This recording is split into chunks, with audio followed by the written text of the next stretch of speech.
চার শ্রেণীর মেয়ে প্রত্যেকের বাড়িতে থাকে, মা, মেয়ে, বোন, বউ, এই চার শ্রেণীর মা, চার শ্রেণীর মেয়ে।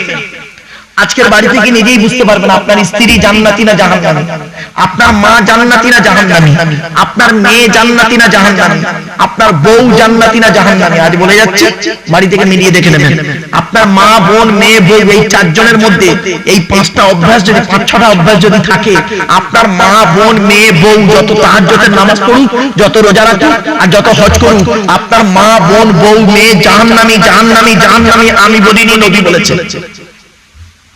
কি মা বোনেরা এইগুলো পরিবর্তন করুন। মা বোনেদের বারবার বলছি, মা হাতে ধরে বলে যাচ্ছি, মা পরিবর্তন করুন। এক নাম্বার নবীজি বললেন, ওই নারী জাহান্নামী, ও নামাজ পড়লো জাহান্নামী, রোজা রাখলো জাহান্নামী, যে নারী তার স্বামীর সঙ্গে যখন কথা বলে মেজাজ দিয়ে কথা বলে। অনেক মেয়ে ছেলে আছে দেখবেন, বাইরের লোকের সঙ্গে কথা বলবে মিষ্টি মিষ্টি, আর স্বামীর সঙ্গে যখন কথা বলে মেজাজ গরম।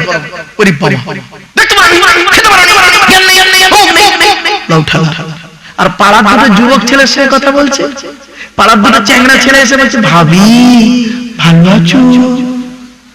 তখন কি বলছি জানো না? হ্যাঁ ভাই খুব ভালো, অনেক দিন তোমাদের দেখিনি। এবার ইয়াং ছেলে দুটো বলছে, ভাবি তোমার গলার আওয়াজটা কি মিষ্টি। তখন কি বলতে যায়, মেয়েটা কি বলছে শুনতে,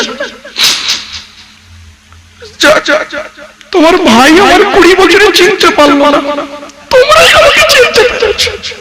হ্যাঁ 20 বছর তো স্বামী তোকে চিনতে পারলে, ওই দুটো চ্যাংলা ছেলে 2 মিনিটে তো চিনে ফেলেছে। তুই কি জিনিস? রাগ করো না মা, বাস্তবটাই বলছি, বাস্তবটাই বলছি। ওই নারী জাহান্নামী, যে নারী তার স্বামীর সঙ্গে মেজাজ দিয়ে কথা বলে। মা বোনরা অনুরোধ করে বলে যাচ্ছি, স্বামীর সঙ্গে গলা আওয়াজ করে কথা বলো না। এই অভ্যাস যদি আপনার মায়ের মধ্যে থাকে, আপনি আপনার মাকে বলবেন, ও মা খবরদার আব্বার সঙ্গে মেজাজ দিয়ে কথা বলবে না। আপনি পুত্র, আপনি শিক্ষিত ছেলে, আপনার এই কমন সেন্সটা নেই। আচ্ছা, এই শিক্ষা তো আপনাদের দেওয়া হয়নি। আপনি কেমন বাপ? আপনার মেয়ে আপনার জামাইয়ের সঙ্গে মেজাজ দিয়ে কথা বলছে, আর আপনি বাপ সেখানে দাঁড়িয়ে দাঁড়িয়ে দেখছেন। আপনাকে বাপ বলতে ঘৃণা লাগে, আপনি তো বাপ জাতির কলঙ্ক। শুনে নিন, আল্লাহর নবীর বেটি ফাতেমা, আল্লাহর নবীর মেয়ে ফাতেমাকে যখন নবীজি আলীর বাড়ি পাঠিয়েছিলেন, কি দিয়েছিলেন আর কি বলেছিলেন? আর আপনি আপনার মেয়েকে যখন জামাই বাড়ি পাঠিয়েছিলেন, কি দিয়েছেন কি বলেছেন? শুনে নিন। আচ্ছা, আপনারা যখন মেয়েদের বিয়ে দেন, আপনার মেয়েকে যখন বিয়ে দিয়েছিলেন, বিয়ে দেওয়ার দিনে কি কি দিয়েছিলেন? খাট, গদি, ড্রেসিং টেবিল, আলমারি, দামশান, তাই তো, ইত্যাদি ইত্যাদি জিনিস, তাই তো নাকি? বলুন ভাই, কথা বলুন। এইগুলো দিয়েছেন। যাক, নবীজি কি দিয়েছেন দেখি? নবীজি ফাতেমাকে কি দিয়েছেন? ফাতেমার দুটো জামা, এগুলো শিখে নিন, জেনে নিন। ফাতেমার দুটো জামা দিয়েছিলেন, খেজুর পাতার চাটাই দিয়েছিলেন, একটা কম্বল দিয়েছিলেন, একটা জাঁতা দিয়েছিলেন, একটা পানির কলসি দিয়েছিলেন, আর একটি মাত্র চামড়ার বালিশ দিয়েছিলেন। কটা? একটা চামড়ার বালিশ। আর আপনি কটা দিয়েছেন? খাটের সঙ্গে দুটো ছোট ছোট মাথার বালিশ দিয়েছেন, আর বিশাল একটা ঠ্যাং বালিশ দিয়েছেন। ওরে কি বালিশ বলে? কি বলে? পাঁচ বালিশ। তার মানে কি? মেয়ের বাপ মেয়েকে শিখিয়ে দিচ্ছে, ওরে কলিজার টুকরা মা শোন, দুটো ছোট ছোট মাথার বালিশ দিলাম, তুই একটা মাথা রেখে ঘুমাবি, জামাই একটা মাথা রেখে ঘুমাবে, স্বামী স্ত্রী গন্ডগোল বাঁধলে মাঝখান থেকে দিয়াল দিয়ে দিবি। এই বাবা শুনে নিন, আল্লাহর নবী বলেছেন, স্বামী স্ত্রী যখন ঘুমাবে, স্বামী স্ত্রী যখন ঘুমাবে, একটি মাত্র লম্বা বালিশে দুজনে মাথা রেখে ঘুমাবে। স্বামী স্ত্রী যদি এক বালিশে মাথা রেখে ঘুমায়, আল্লাহর রহমত, মহব্বত, ভালোবাসা আল্লাহ বাড়িয়ে দেবে। এই ওয়াজটা শোনার পরে আমার অনেক মুরব্বী বাবাজি এখানে মনে মনে বসে বসে বলছে, ওরে মারু, 20 বছর আগে কেন নোয়াপাড়ায় ওয়াজটা করলি না? তোর চাচি আর শুতে। ও দোষটা কি আমার বাপের তো দোষ, আমার বাপ বেপরতে দেরি করেছিল, কিছু করার নেই। চলো চলো, মা বোনদের বলে যাচ্ছে, মা বোনেরা শুনে, এই মেয়েদের একটা অভ্যাস কি জানেন? মেয়েদের একটা অভ্যাস হলো স্বামীকে সন্দেহ করা, ঠিক না বেটা? চ্যালেঞ্জ দিচ্ছি আপনাকে, একদম চ্যালেঞ্জ। ধরুন আপনি হাড়োয়ায় একটা দোকান করেছেন, প্রতিদিন রাত 8 থেকে 9টার সময়, আচ্ছা 10টা, প্রতিদিন রাত 10টায় দোকানটা বন্ধ করে বাড়ি আসে। কটায়? 10টায়। 3 দিন রাত 11টায় বাড়ি ঢুকুন। 3 দিন রাত 11টায় বাড়ি ঢুকুন। দেখুন অ্যাটিটিউডটা দেখুন আপনার স্ত্রী। প্রথম দিন রাত 11টায় ঢুকলে কি বলবে জানেন? আজ রাত 10টা বেজে গেল। তা আপনি হয়তো বললেন, এই ভোটের সময় মারামারি চলছে না, হাড়োয়ায় খুব মারামারি চলছে। ও তখন কি বলবে জানেন? প্রথম দিনের ভাষা, তোমার কিছু হয়নি তো? প্রথম দিনের ভাষা গেল না, আমি পালিয়ে এসেছি। গেল দোকানে চাবি দিয়েছো ঠিক, তোমার দোকান ভাঙবে না তো? কি কেয়ার করিয়ে স্বামীকে কতটা ভালোবাসি, ব্যবসার কত ভালোবাসে দেখো। প্রথম দিন গেল। দ্বিতীয় দিন রাত 11টায় ঢুকুন। আজও রাত 10টা। বলি আপনি পরের বাক্য আর বলবেন না, আজও রাত 10টা। তখন আপনি যদি বললেন, হেই কালকের মারামারিটা আমার দোকানের সামনে হচ্ছিল, ও তখন কি বলবে জানেন? কেন বেড়া চাপার ভেতর দিয়ে আসতে পারলে না? হাসনাবাদ হয়ে ঢুকতে পারলে না? মালঞ্চ হয়ে এদিক দিয়ে ঘটক হয়ে ঢুকতে পারলে না? ও নিজে 6টা রাস্তা বলবে, এটা গেল। দ্বিতীয় দিন কোন রকম মেকআপ হলো। তৃতীয় দিন রাত 11টায় ঢুকুন, মেজাজ ফুল গরম। ও নিজেই বলবে, নিজেই কেরম এফএম রেডিওর মতো চালু হচ্ছে দেখুন।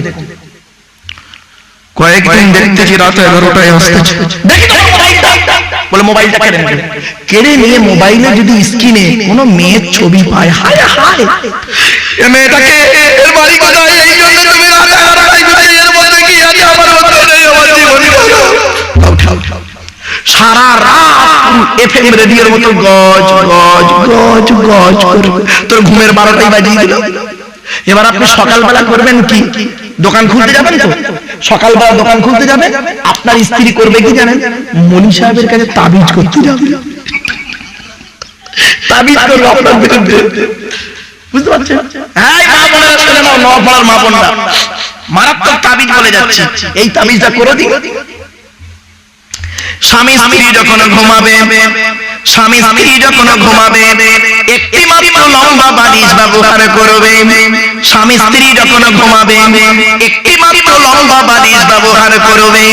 আর স্ত্রী যদি ওর মাথার লম্বা চুলটা ওই বালিশের উপরে যদি বিছায় দেয়, আর স্বামী যদি স্ত্রীর চুলের উপরে মাথা রেখে ঘুমায়, ওই স্বামী ওই মুহূর্তে জীবনে কোনোদিন অন্য কোনো মেয়ের কথা ওর মনে আসবে না। এই ওয়াজটা শোনার পরে আমার মা বোন যারা ওয়াজ শুনছে মনে মনে বলছে, মারু ভাই তুই এবার বাড়ি যা। ওদের ঘরে আসতে চুল গলায় দড়িয়ে গলায় দড়িয়ে মেরে তো ভাই যা পারিস না, আমি আমার রাগ করো না মা, অসুবিধা হচ্ছে না, চলো। মুরুমুরুকে অবস্থা দেখেছেন, জান ভরে হেসে নিচ্ছি, যা ঠিক করে চলো ভালো ভালো। এবার আসছি মেয়েদের কয়েকটা অভ্যাস খারাপ, শুনুন শোনেন, রাগ করবেন না কেউ। তাহলে 1 নাম্বার জাহান্নামী নারীকে ভুলে গেছে, যে স্বামীর সঙ্গে মেজাজ দিয়ে কথা বলে। মা বোনরা খবরদার স্বামীর সঙ্গে মেজাজ দিয়ে কথা বলো না মা, খুব সাবধান। 2 নাম্বার, এইটা পালাচ্ছে নাকি, আসবে তুই আসিস, ও বে করেছে, ও ঠিক আছে চলো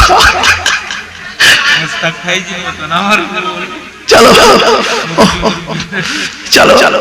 এবার আসলে কি জানে, বাস্তবটাই আসলে বয়স আমার সব সাদা গোমা, এ সব সাদা, এ মেয়ে করেছি তাই লাল হয়ে গেল, সব সাদা। চলো চলো এবার আসছি।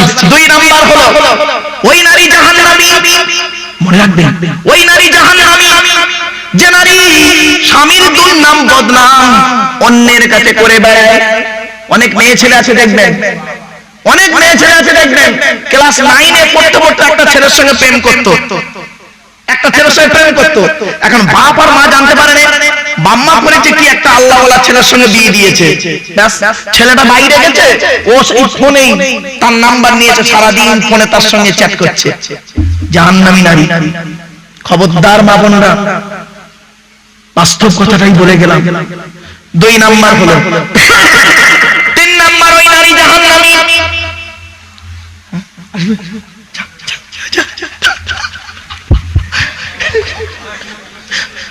3 নাম্বার হলো ওই টেনশনে আছে, সব যাওয়ার আগে টেনশনে আছে।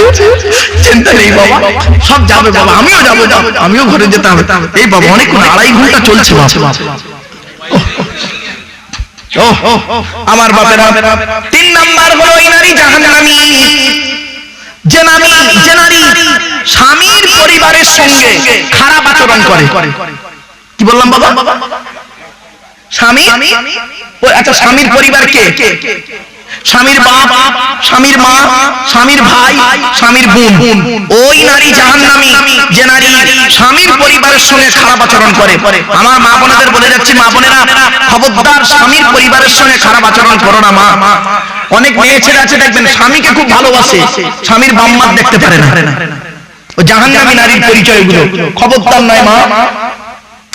এরপরে নবীজি বললেন ওই নারী, অসুবিধা চাপে ছেড়ে দেবো নাকি? এরপরে নবীজি বললেন ওই নারী জাহান্নামী যে নারী স্বামীর অবর্তমানে, ভাষা বুঝতে পারছেন, স্বামীর অবর্তমানে অন্য পুরুষের সঙ্গে পরকীয়ায় লিপ্ত হয়। ভাষা বুঝতে পারলেন? এরপরে নবী বললেন ওই নারী জাহান্নামী যে নারী বিনা কারণে স্বামীর বিছানা ছেড়ে দিয়ে অন্য বিছানায় রাত কাটায়, ওই নারী জাহান্নামী। মা বোনেরা খবরদার নয়, মায়েরা বোনেরা স্বামীর বিছানা কোনোদিন ছেড়ো না মা। এই কোরআন পৃথিবীর শ্রেষ্ঠ কিতাব, পৃথিবীর শ্রেষ্ঠ কিতাব। এই কোরআন নিয়ে গবেষণা করছে কারা? America, London, France, Britain, Japan, Jordan, Germany ঠান্ডা করে বসে বসে কোরআন নিয়ে গবেষণা করছে। কারা করেছে? Humphry Davy, Michael Faraday, Einstein, Isaac Newton, doctor Maurice Bucaille, mister Cook, mister Jaberi, mister Campbell, Rajaram Mohan Roy, Ishwarchandra Vidyasagar, Rabindranath Thakur, Acharya Jagadishchandra Basu, Francis Bacon, William Shakespeare, William Harvey, Thomas, George Bernard, এরা কোরআন নিয়ে গবেষণা করলো। আর আমরা কি করলাম কোরআনটাকে নিয়ে? কিছু মৌলবী, সকলে নয়, কিছু মৌলবী কোরআনটাকে নিয়ে কি করলো? তেল পড়া, পানি পড়া, ওয়াজ করা, খতম করা, তাবিজ পড়া, ঘর বন্ধ করা। আর কি করলাম? কিছু আয়াত নিয়ে এই মৌলবী ওই মৌলবীর কাফের ফতোয়া দেওয়া। ঠিক না? এ ওরে বলে কাফের, ও এরে বলে কাফের। শুনে নিন, আল্লাহর নবী বলছেন তুমি যাকে কাফের বলছো সত্যিকারে যদি সে কাফের না হয়, বলনেওয়ালা নিজে কাফের। শুনে রেখে দিন, একটা আঙুল, জাস্ট ফর এক্সাম্পল, একটা আঙুল আপনাদের দিকে লাগিয়ে বলছি, সরি ক্ষমা চেয়ে নিচ্ছি, একটা আঙুল আপনাদের দিকে লাগিয়ে বললাম আপনারা সব চিটিংবাজ। আচ্ছা কটা আঙুল আপনাদের দিকে? একটা। আর 3টা আঙুল কোন দিকে? টেবিল চিটিংবাজ। বাড়ি থেকে ভাববেন কথাগুলো, যে জীবনে অনেক বক্তার ওয়াজ শুনেছি, এই লোকটার ওয়াজটা আবার কিরকম। চলেন আসছি, একটা একটা করে টু দি পয়েন্টের উপরে বলি। আজকে আমাদের আলোচনার বিষয় কথা বললাম বাবা কটা? 3টে। কি? আল্লাহর পরিচয়, নবীদের পরিচয়, আমাদের পরিচয়। ক্লিয়ার? চলো আল্লাহর পরিচয়টা প্রথম শুরু করি। আল্লাহর পরিচয় হলো 4টা। কি? 1 নাম্বার আল্লাহ নিজেই বলছেন। কি বললাম বাবা? আমার সাথে একটু বলেন। কুল নয়, আমার উচ্চারণটা ফলো করুন। কয় হস্যউলা কুল, কয় বয় হস্যউলা কুল, দুটো কুল এক নয়। আওয়ালা ইয়াকুলু থেকে কুল মানে বলো, আর আকালা ইয়াকুলু থেকে কুল মানে গেলো বা খাও। এজন্য যে ইমামের কোরআন পড়া সহি নেই, ওই ইমামের পেছনে নামাজ পড়া সহি নেই। আপনারা নামাজ পড়তে কি সর্বনষ্ট করেন দেখুন। নামাজ পড়তে গিয়ে সর্বনষ্ট হয় আমাদের। নামাজ পড়তে গিয়ে আপনারা মুসলিম ভাইরা আপনারা কি করেন? ইন্না আতাইনা সূরা পড়েন। এই মা বোনেরা ভালো করে শুনে নিন, নামাজ আসছে বাবা, এই বক্স মহিলাদের ওখানে আছে না এই মালে ওই দিকে আনছে? এটাই ভুল করেছো বাপ, কোনদিন আর করবে না। এদের কথা, কমিটির কথা শুনবে না বাপ, শুনে না। এই বক্সের আওয়াজ ওদের কাছে পৌঁছাতে গেলে তোমাকে ভলিউম জোরে দিতে হবে, তখন ওই লোকটার কানে লাগবে এই বক্সের আওয়াজটা, মানে এই আওয়াজটা ওখানে যাবে। তুমি যদি ওখানে একটা বক্স দিতে না, তাহলে ওরাও আওয়াজটা পেত। এই আওয়াজ ওদিকে যেতে গেলে অনেক সমস্যা, ঠিক না বাবা? এই জন্য তুমি যখনই করবে বাবা, এই মুসলমানদের জলসায় যখন আসবে, তুমি বুদ্ধি করে মেয়েদের ওখানে একটা বক্স দিয়ে দেবে, তাহলে কোনো ঝামেলা হবে না। দেখবে এই আওয়াজ না বাবা, শুনেন, সাউন্ড সম্পর্কে কোরআনে আছে, কোরআনে আছে বাবা, অক্সিদ ফি মাশিকা ওয়াগদুদ মিন সাউতি ইন্না আনকারাল আসওয়াতি লাসাউতুল হামিদ। 21 নম্বর পারার 12 নম্বর পৃষ্ঠার প্রথম নাম্বার লাইন, সূরার নাম সূরা লোকমান। আল্লাহর কাছে নিকৃষ্ট আওয়াজ কার আওয়াজ শুনবেন? আল্লাহ ঘৃণা করে কোন আওয়াজটাকে? শুনে নিন। আল্লাহ পৃথিবীর সমস্ত প্রাণীকে সৃষ্টি করলেন, করার পরে প্রত্যেকের আওয়াজ শুনলেন, সাউন্ড শুনলেন। তো সুর আর স্বর, ভৌতিক বিজ্ঞানে যারা পড়েছে ছেলেরা জানে, সুর আর স্বর। তো সকলের আওয়াজ শুনলেন, বাঘের আওয়াজ শোনানো হলো, গরুর আওয়াজ শোনানো হলো, ছাগলের আওয়াজ শোনানো হলো, পিঁপড়ের আওয়াজ শোনানো হলো, ভূমিকম্পের আওয়াজ শোনানো হলো, বজ্রাঘাতের আওয়াজ শোনানো হলো, হাওয়ার আওয়াজ শোনানো হলো। আল্লাহ ফেরেশতাদের বললেন, এই আর কোন আওয়াজ শুনতে বাকি আছে আমার? তা ফেরেশতারা বলল, আল্লাহ সকলের আওয়াজ শোনা হয়ে গেছে, তবে একটা প্রাণী বাকি আছে, একটা প্রাণী, ওই আওয়াজটা শুনলেই সব শোনা শেষ। তখন আল্লাহ পাক বললেন ফেরেশতাদের, প্রাণীটাকে নিয়ে এসো, শোনাও আমার কাছে ওর আওয়াজটা।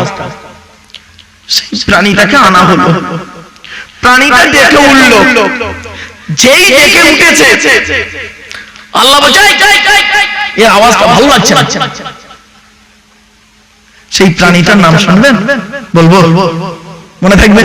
কোরআনে আছে, এই আয়াতটা বললাম এক্ষুনি, ওই আয়াতের মধ্যে আছে হামির। হামির মানে গাধা। গাধার মতো চিৎকার চেঁচামেচি করে কথা বলাটাকে আল্লাহ পছন্দ করে না। এই জন্য প্রত্যেক নবীর ভাষা হলো মার্জিত, টু দি পয়েন্টের উপরে টুকটুক করে বুঝিয়ে বুঝিয়ে বলতেন। কোন নবী চিৎকার করে কথা বলতেন না, শুনেলেন। এই জন্য দেখবেন প্রত্যেক বড় বড় অফিসে চলে যান, বিডিওর অফিসে চলে যান, ডিআই এর অফিসে চলে যান, ডিএম এর অফিসে যান, মিনিস্টারের অফিসে যান, সিএম পিএম এর অফিসে যান, গেলেই দেখবেন প্রথমে লেখা আছে কিপ সাইলেন্ট, ঠিক না বেটি? আপনি সিএম এর সাথে কথা বলবেন, মুখ্যমন্ত্রী, প্রধানমন্ত্রী, রাষ্ট্রপতির ঘরে গিয়ে কথা বলবেন, রাজ্যপালের ঘরে কথা বলবেন, কথা বলার আগে কিভাবে যেতে হবে?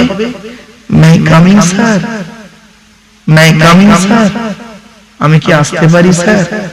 ওখানে আপনার ক্ষমতা নেই, আপনি ঢুকে বলতে পারবেন আসছে, ঘাট ধরে বের করে দেবে, ঠিক না বেটা? তাহলে আদর্শটা ছিল এই কোরআনের আদর্শ ওইখানে, আর ওখানকার চেল্লামেল্লি গুলো জলসায় চলে গেল। যে বক্তা যত চিৎকার করবে সেই বক্তাই ভালো। শুনে নিন, প্রত্যেকের ঘরে একটা নীরবতা আছে। কোন ব্যক্তি কোনদিন চিৎকার চেঁচামেচি করে কথা বলে না, এটা ভদ্রলোকের পরিচয়। আমার বাপেরা কোন নবী চিৎকার চেঁচামেচি করে বলতেন না। নবীদের ওয়াজ হতো কেমন জানেন? নবীরা ওয়াজ করতেন, মুহাম্মদ সাল্লাল্লাহু আলাইহি ওয়াসাল্লাম ওয়াজ করতেন বৃহস্পতিবার দিন গত রাতে এশার নামাজের পরে সাহাবীদেরকে নিয়ে ওয়াজ করতেন নবীজি। নবীজির ওয়াজ ছিল টু দি পয়েন্টের উপরে, টুকটুক টুকটুক করে নবীজি বুঝিয়ে বুঝিয়ে বলতেন। আর বুঝতে না পারলে একটা কথা দুবারও বলতেন, তিনবারও বলতেন একটা কথা, যাতে করে মানুষ বুঝে যায়। আর এখন তো ওয়াজ শোনা হয় না বাবা, এখন আওয়াজ শোনা হয়। বক্তার আওয়াজ যদি ভালো হয়, বললো হেভি বক্তা, ওয়াজ হলো কিছুই হয় না। চলো চলো আসছি। ইন্না আতাইনা সূরা আপনারা পড়েন, তাই তো নাকি? আরে বলুন না, নামাজে পড়েন তো? আমি পড়ছি, দেখুন তো। ইন্না আতাইনাকাল কাউসার ফাসাল্লি লিরাব্বিকা ওয়ানহার, ফাসাল্লি লিরাব্বিকা ওয়ানহার, ওয়ানহার ওয়ানহার। এই গলার ভিতর থেকে হাইটা উচ্চারণ করবে, হাই হুকিং, হাই হাওয়াজবান, ফাসাল্লি লিরাব্বিকা ওয়ানহার। এর মানে হচ্ছে নবী তুমি তোমার রবের জন্য নামাজ পড়ো, ওয়ানহার এবং কুরবানি করো। আর আমরা উচ্চারণ করি কি? ফাসাল্লি লিরাব্বিকা ওয়ানহার। এর মানে শুনলেন, নবী তুমি তোমার রবের জন্য নামাজ পড়ো, ঝোড়া কোদাল নিয়ে খাল কাটো। কোথাকার মানে কোথায় গেল। আরেকটা দেখেন, এই মা বোনেরা ভালো করে শুনে নিন, আলহামদুলিল্লাহ সূরা পড়েন না, আলহামদুলিল্লাহি রাব্বিল আলামিন, আলহামদুলিল্লাহ এই গলার ভেতর থেকে এটা উচ্চারণ করুন, বাপেরা হাতে ধরে বলে যাচ্ছি আলহামদুলিল্লাহ মানে হচ্ছে সমস্ত প্রশংসা আল্লাহ তোমার। আর আমরা কি বলি? আলহামদুলিল্লাহ, এর মানে শুনে সমস্ত ছেঁড়া জামা কাপড় আল্লাহ তোমার। হয়েছে? বাড়ি থেকে ভাববেন, এই ভুলগুলো সংশোধন করুন। আচ্ছা, রমজান মাসে ভোরের বেলা যে খাবারটা খান আপনারা, তাকে কি বলেন? জোরে বলেন। শব্দটা সেহরি নয় বাবা, শব্দটা হলো সাহারি। কি বললাম? আচ্ছা, সেহরি আর সাহারির মানেটা কি? তন্তেশ্বয় একার আর দন্তেশ্বয় আকার, তাই তো? চলো, তন্তেশ্বয় একার দিলে সিগিরুন মানে হলো জাদু করা, কোরআনে আছে হাদা সিগরুন মুবিন। সিগরুন মানে জাদু করা, জাদু করা। আর সিনে জবর দিলে সাহারুন মানে হলো রাতের শেষ অংশের খাবারকে আরবিতে সাহারি বলে, সেহরি নয়। তাহলে শব্দটা কি হবে? সেহরি না সাহারি? ভুলটা ভাঙলো বাপেরা, বাড়ি থেকে ভাববে। নবীদের পরিচয় হলো মাত্র তিনটি। কটি? তিনটি। আচ্ছা, আল্লাহর পরিচয় করা বললাম চারটে, এগুলো মনে রাখবেন। আমার ওয়াজ কিন্তু বাবা একটু মনে রাখতে হবে, একটু ব্রেন থাকলে। আর সবর, আমার ওয়াজ শুনতে গেলে দুটো জিনিস লাগবে, সময় আর সবর। কি বললাম বাবা? সময় আর সবর, ধৈর্য লাগবে, একটু সময় দিতে হবে। চলে চলে। আল্লাহর পরিচয় হলো চারটি, নবীদের পরিচয় হলো তিনটে। এবার আসছি আমাদের পরিচয়। আমাদের পরিচয় হলো এই টোটাল কোরআনে আছে মাত্র দুটো। ব্যাস। আজকে যদি আল্লাহর পরিচয়, নবীদের পরিচয়, আমাদের পরিচয়, এই তিনটে পরিচয় যদি বোঝাতে পারি আপনাদের, তাহলে কষ্ট করে আমার আশাটা সার্থক। আপনাদের মেহনত করে কয়েকদিন ধরে কষ্ট করে জলসা দেওয়াটা সার্থক, ঠিক না বেটি? চলো এবার আসছি, আপনারা যেখানেই জলসা শুনতে যাবেন, যে বক্তার ওয়াজ শুনতে যাবেন, দয়া করে আপনাদের করজোড়ে নিবেদন করছি, দয়া করে আপনাদের বলছি বাবা, জলসা শুনতে গিয়ে একটা জিনিসের উত্তর খুঁজে বের করবেন। কটা? একটা জিনিসের উত্তর। যদি উত্তরটা পেয়ে যান, তাহলে জানবেন জলসা শুনতে আসাটা সার্থক। আর যদি উত্তরটা না পান, তাহলে জানবেন এই 4-5 ঘন্টা যে বসে আছে ভকাস। একটা প্রশ্নের উত্তর খুঁজবেন। কি শুনবেন বলবো, চমকে যাবেন। দেখেন কেন, কি বললাম? কেন? কেন উত্তরটা খুঁজে বের করবেন। মাথায় টুপি দিয়েছেন কেন? গালে দাড়ি রেখেছেন কেন? নামাজি আল্লাহর ফেরেশতারা আদম নবীকে সাজদা করেছিল, তাই তো নাকি? তা সকলে করলো, একজন করলো না, সে কাফের হয়ে গেল, তাই তো? তার নামাজের মধ্যে আপনি নিয়ত বেঁধে ডাইরেক্ট সাজদায় চলে গেলে তো হতো, তার মাঝখানে রুকু করেন কেন? রুকুটার কি দরকার ছিল? ফেরেশতা তো আদমের সামনে রুকু করেনি, আপনি রুকু করেন কেন? নামাজের মধ্যে সাজদা করলে তো হয়ে যেত। গরু হলো 4 পায়, শুকর হলো 4 পায়। মুসলমান গরুর গোশত খায়, বকরির গোশত খায়, শুকরের গোশত খায় না কেন? কেন শুকরটা হারাম, কেন ছাগলটা হালাল? কেন? উত্তর খুঁজে বের করে। এর বুঝতে পারছেন না? বুঝি। মদ আর মধু, মদ আর মধু, কার দাম বেশি? মদের দাম বেশি না মধুর দাম বেশি? হ্যাঁ, মদের দাম বেশি না? হ্যাঁ, ঠিক বলেছো। আমি বাংলা মালের কথা বলিনি তো, ইংলিশ মালের কথা বলছি তো। হুইস্কি, কিংফিশার, ম্যাকডোনাল্ড, বেলা, ওয়াইন, রিডলি, ব্লক, ব্রাইন, এসব মদের নাম বললাম রে বাপ, যারা খায় তারা বুঝতে পারছি। সেদিন এরকম মদের নাম বলছি, একটা বুড়ো অপর বুড়োকে বলছে, দেখছি হুজুর কেন কোরআনি না আয়াত বলছি, নামটা রাগ করবেন না বাপ। চলে মধুর দাম বেশি নয়, মদের দাম বেশি। তবে বাংলা মালের এখন প্যাক হচ্ছে 30 টাকা, পানি দিয়ে 30 টাকা। চলো, দুধওয়ালা যখন লোকের বাড়ি বাড়ি যায়, আরে বাংলা মালের প্যাক, হুজুর মদ খাই নাকি? বাবা, মদের উপর আমার গবেষণা, এই কোরআনকে নিয়ে গবেষণা করেছি তো, করছি কোরআনের উপর আমার গবেষণা। চলো তো যে আয়াতগুলো আছে সেগুলোকে নিয়ে গবেষণা করতে হয়। মদটা কেন হারাম, মধুটা কেন হালাল? কেন উত্তর খুঁজে বের করতে গিয়ে আমি যারা পেয়েছি কল্পনা করতে পারবেন না। কেন মধু কেন হালাল আর মদ কেন হারাম? কেন? এই টোটাল কোরআনে মদ খাওয়া হারাম আছে 4 জায়গায়। কত? এগুলো মনে রাখবেন। কোরআনে মদ হারাম আছে কয় জায়গায়? 4 জায়গায়। শুকরের গোশত হারাম আছে কয় জায়গায়? 4 জায়গায়। কয় জায়গায়? এগুলো মনে রাখবেন সব। আমি রেফারেন্স গুলো বলে দেবো, চিন্তা নেই। কোথায় কোথায় আছে পারা, পৃষ্ঠা, লাইন, আয়াত সব বলে দেবো বাপ, চিন্তা নেই। একটু ধৈর্যের পরিচয় দিন। এবার আসছি কেন? কেন উত্তরটা খুঁজবেন। জলসা দিয়েছে কেন? জলসার মধ্যে কি উপকারিতা আছে? জলসা দেবেন কেন? টাকা পয়সা খরচা করে কি লাভ এতে? আসুন একটু বসুন, বাড়ি থেকে ভাববেন। জলসা দেবার উদ্দেশ্য হলো 3টে। কটা? 3টে। কি কি? বাবা যারা রেকর্ডিং করছেন ভালো করে করে নেন, আমি মরে যাবার পরেও এগুলো শুনবেন, লাভ হবে। 3টে উদ্দেশ্য। কি কি? 1 নাম্বার অজানাকে জানা। কি বললাম বাবা? আচ্ছা কি অজানা জানা? একটু ধৈর্যের পরিচয় দিই, নিজেরাই বুঝতে পারবেন। সত্যি তো আমাদের অজানা ছিল, জেনে নিলাম। 2 নাম্বার ভুল সংশোধন করা। কি বললাম? আচ্ছা কি ভুল সংশোধন হবে? একটু ধৈর্যের পরিচয় দিন বাবা, নিজেরাই বুঝতে পারবেন। সত্যি তো ভুলটা সংশোধন হয়ে গেল আজকে। 3 নাম্বার কিছু পরামর্শ নিয়ে নেওয়া। কি পরামর্শ দেব? আমি নিজের থেকে কোনো মতামত আপনাদের সঙ্গে শেয়ার করব না। এই আল্লাহর বিধান অ্যাকর্ডিং টু ইসলামিক ল।